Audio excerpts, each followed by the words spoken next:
Est-ce que vous aussi? Ah mais pourquoi t'as pas posté de vidéo depuis un mois? J'étais très malade. Il y avait surtout Inazuma Eleven Victory Road. Je pense que c'est surtout ça. Donc je disais, est-ce que vous aussi, vous avez déjà triché? Tu vas sûrement me répondre.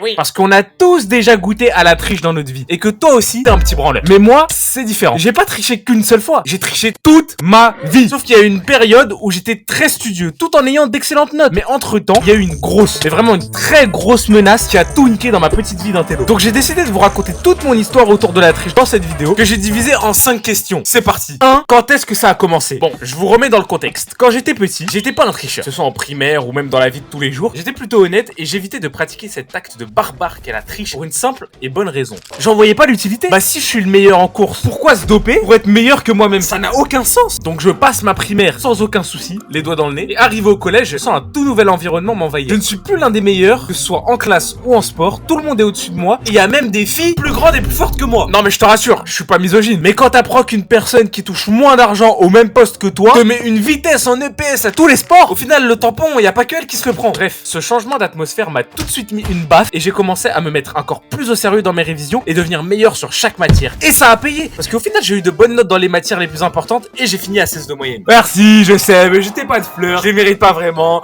je suis allergique en fait. Mais bon, à partir de la 5e, ma moyenne générale est passée de 16 à 10. Et je sais ce que vous allez me dire. Qu'est-ce qui t'a donné envie de tricher? Entre toi et moi. Oui, toi le crasseux avec le t-shirt noir qui est pas abonné. Non, sérieux, abonne-toi. Et mets un pouce bleu aussi. Entre nous, on sait tous les deux pourquoi ma moyenne a chuté. Je suis devenu un flemmard. Bah oui, attends, je venais d'avoir la 3DS, je commençais à traîner avec des potes et je faisais du sport. Dans ce cercle, tu vois de la place pour apprendre à faire de la flûte? Bah non, tu sais où te la mettre alors ta flûte. En fait, j'ai vite compris qu'une vie où tu t'amuses est bien plus gratifiante qu'une vie où tu charbonnes. Parce que dans tous les cas, que t'es 18 ou 10, tu valides quand même ton année. 3. Qu'est-ce qui m'a donné envie de commencer à tricher? Bah déjà, fallait que je finisse par l'Odyssée. Bah oui, personne n'avait encore fini le jeu dans ma famille. Fallait bien que je me sacrifie. En vrai, arrivé à la 4e, mes notes étaient vraiment, mais vraiment mauvaises. Et comme je te l'ai dit juste avant, la flemme était omniprésente dans mon petit corps de lâche. Fallait que je trouve un moyen de m'en sortir tout en ne faisant aucun effort. Et j'ai demandé à mon voisin de table en espagnol. Mais t'as qu'à tricher. La triche.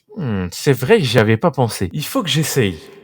20 sur 20. Première note où je triche, j'ai eu 20 sur 20. Je tiens à préciser, j'ai jamais été très fan de la triche. J'ai toujours vu les affiches avec la triche est sanctionnable à de lourdes peines en France. Et j'ai un grand costume cravate et j'ai des mocassins. Mais bon, tant que tu te fais pas choper, on s'en fout, non? Alors j'ai triché encore et encore sans jamais m'arrêter. Sauf en art plastique où j'étais plutôt bon honnêtement, donc je voyais pas l'intérêt de tricher. Et vient l'année de 3e où toute ta scolarité se joue sur un bout de papier, le brevet. Et je me suis pas contenté d'une simple triche. Non. J'ai décidé d'aller beaucoup plus loin et de modifier mes notes directement sur les comptes pronotes de mes professeurs. Et après je me suis fait choper. Et si tu veux savoir comment je me suis fait choper, je te conseille d'aller voir cette vidéo, j'explique tout dedans. Donc après m'être fait salement avoir par une putain de cafeteuse de merde, j'espère que sa daronne elle s'étouffe en mangeant du porc. Bref, je me suis bien fait niquer par ma daronne. Et après ça je me suis vite remis en question. Est-ce que c'est moi le problème? Suis-je condamné à l'échec? J'aurais dû écouter la conseillère d'orientation.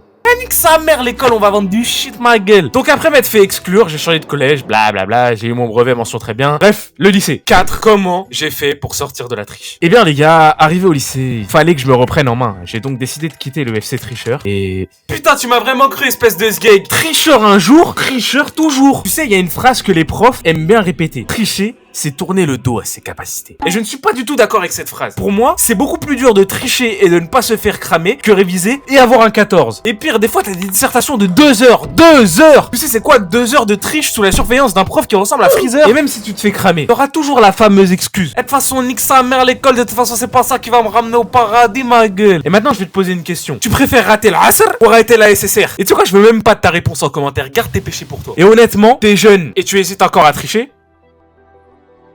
Est-ce qu'on peut devenir un tricheur même si on n'a jamais triché? Est-ce qu'on peut devenir comme vous même sans ce super pouvoir? Honnêtement les gars, tout le monde peut tricher. C'est juste qu'à force de vous habituer à tricher, le jour où vous allez devoir réviser, ça va vous faire tout drôle. Et c'est ce qui m'est arrivé pour le bac. 5. Et aujourd'hui alors? Eh bien aujourd'hui, je suis à la fac et ça a jamais été aussi simple de tricher. Mais bon, s'il y a bien un domaine où c'est impossible pour moi de tricher, c'est YouTube. Vous m'avez donné trop de force les gars, je vous en remercie. Je lis tous vos commentaires chaque jour, chacun d'entre vous me pousse à devenir meilleur. Sauf Raito 9.1, lui je le déteste. Mais bon, un jour à force de tricher, je risque de me faire cramer. Et d'ailleurs, ça m'est déjà arrivé. En plus d'être un tricheur, je suis un menteur. Car avant d'être un maître de la triche, on m'a cramé beaucoup, mais beaucoup de fois. Une fois, par exemple, en 5e, j'allais commencer ma petite triche, comme d'habitude, sauf que manque de bol, je suis rentré en dernier. Aucune place au fond. Car oui, pour une bonne triche en cours, il faut absolument respecter ces 3 règles. 1. Être au fond. 2. Être à côté d'un mur, de préférence solide droite si t'es droitier. Comme ça, le téléphone ou l'anti-sèche, tu peux la mettre sur ton genou droit et c'est moins cramable. Et 3. Connaître le professeur pour savoir si tu peux tricher facilement. Moi, j'ai respecté 2 des 3 règles. Et normalement, si t'as pas les 3 acquises, c'est mort. Tu laisses tomber et t'improvises autre chose. Donc je me retrouve tout devant, mur de droite, et je tente de sortir une fiche où j'avais écrit tout le cours. Toute l'heure se passe bien, mais attention, tant que tu n'as pas rendu la feuille et que tu n'es pas sorti de la classe sans te faire cramer, rien n'est encore joué. À la 95e, les gars, à 1 minute de la fin, je sens une main se poser sur mon épaule et j'entends un « Tu peux me passer cette fiche, s'il te plaît ?»